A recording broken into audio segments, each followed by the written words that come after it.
Praise the lord. అందరికీ వందనాలు. మొన్న ఒక 3 వీడియోలు యవనస్తుల కోసం పెట్టాను, తల్లిదండ్రుల కోసం. కానీ ఈరోజు ఈ వీడియో దేవుడు మాట్లాడుతున్నాడు. ఇది కేవలం ప్రతి ఇంట్లో, కొన్ని ఇంట్లో జరుగుతున్నాయి. ఇది ఖచ్చితంగా వినాలి. మళ్ళీ యవనస్తులందరూ వినాలి.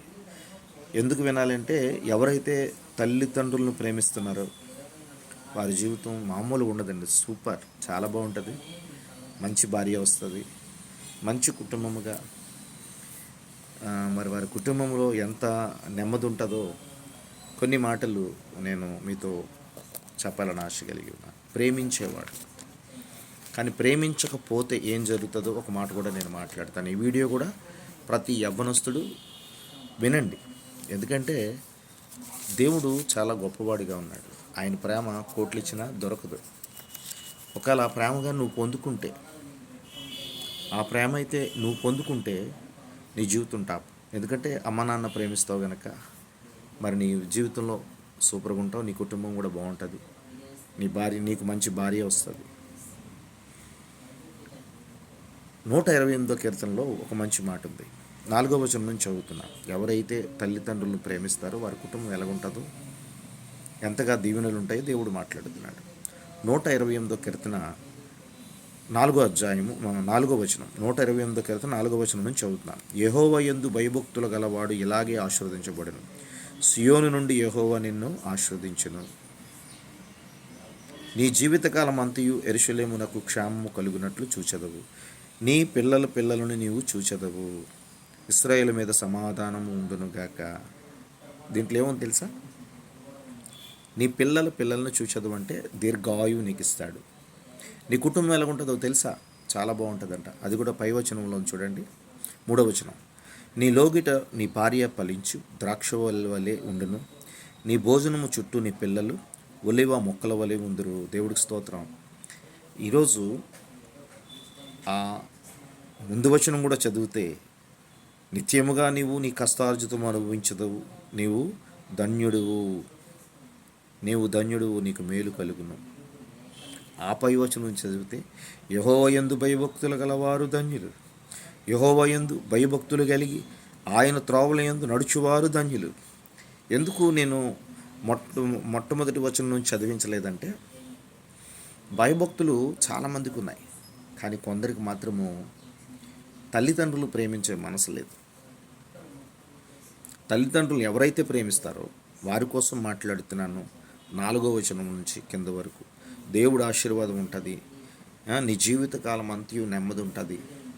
రెండోది, నీవు నీ పిల్లలను చూచెదవని దీర్ఘాయువు ఉంటుంది అనే మాట, నీకు మేలు కలుగుతుందని మాట మాత్రం మనం వినగలిగాం. 128వ కీర్తన మొత్తం చదువుకోండి. కానీ నేనేమంటానంటే, ప్రేమించేవాడికి ఆశీర్వాదం అలాగుంటుంది. ఎవరికి? తల్లిదండ్రులను ప్రేమించేవారికి. ఈరోజు ఒక పురుషుడైనా ఒక స్త్రీ అయినా, నీవు కూడా పెళ్ళై అత్తారింటికి వెళ్ళిపోయినా అత్తామామని ప్రేమించాలి. తల్లిదండ్రులను ప్రేమించే మనసు ఉంటేనే ఈ ఆశీర్వాదం. 128వ కీర్తన ఆశీర్వాదం. నీ భర్త బాగుంటాడు, నువ్వు బాగుంటావు.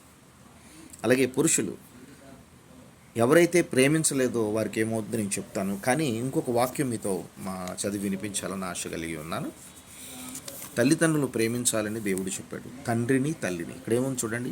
ఈ తండ్రి తల్లి అన్నది దేవుడు ఆశీర్వాదం, పరలోకం నుంచి వచ్చే ఆశీర్వాదం. నిర్గమకాండం 20వ అధ్యాయంలో 12వ వచనం. నీ దేవుడైన యెహోవా నీకు అనుగ్రహించు దేశములో నీవు దీర్ఘాయుష్వంతుడగునట్లు నీ తండ్రిని నీ తల్లిని సన్మానించు. నీ దేశములో, నీ ఇంట్లో, నీ జీవిత కాలంలో నీవు దీర్ఘాయుష్వంతుడిగా ఉండాలంటే నీ తండ్రిని నీ తల్లిని సన్మానించు. అంటే వారి మాట వినాలి. వారి మాట కానీ వినకపోతే ఏమవుతుంది తెలుసా? ఏ రూపంలో వస్తుందో తెలుసా? నేను అందరినీ అంటలేదు, చాలా కుటుంబాల్లో భార్యలు, చాలా మంచి భార్యలు వచ్చారు.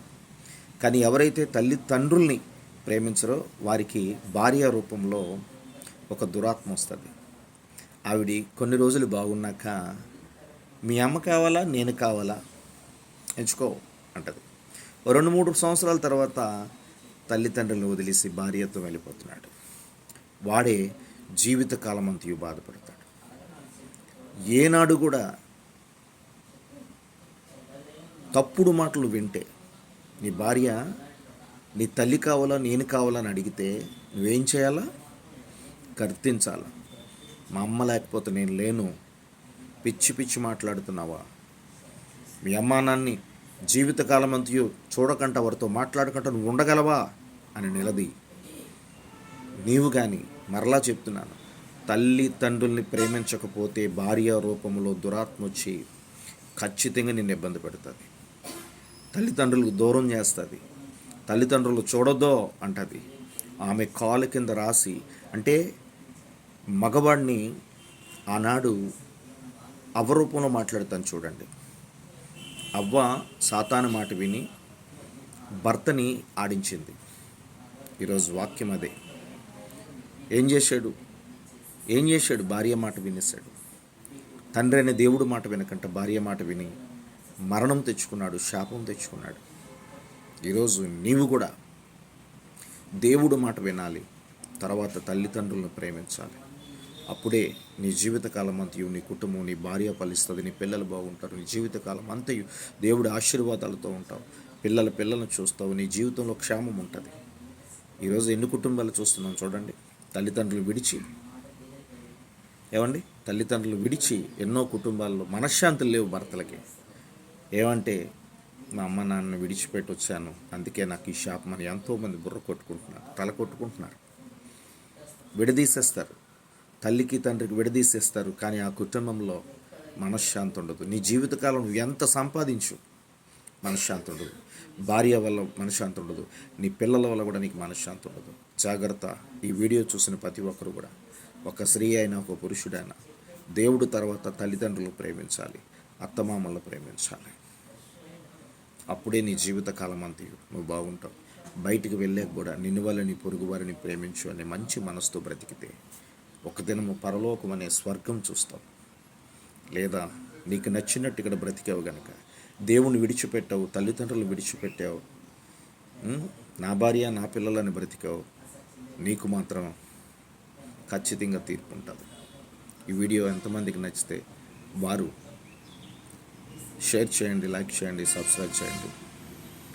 ఒకవేళ ఈ వీడియో చూసిన ఎవరైనా తల్లిదండ్రులు విడిచిపెట్టుంటే, నువ్వు చేసేది నేను ఎత్తి మీదకి రాకుండా ఉండాలంటే, అమ్మా నాన్న విడిచిపెట్టి నువ్వు బతికితే కొంతకాలం ఉండాలి, చనిపోతారు.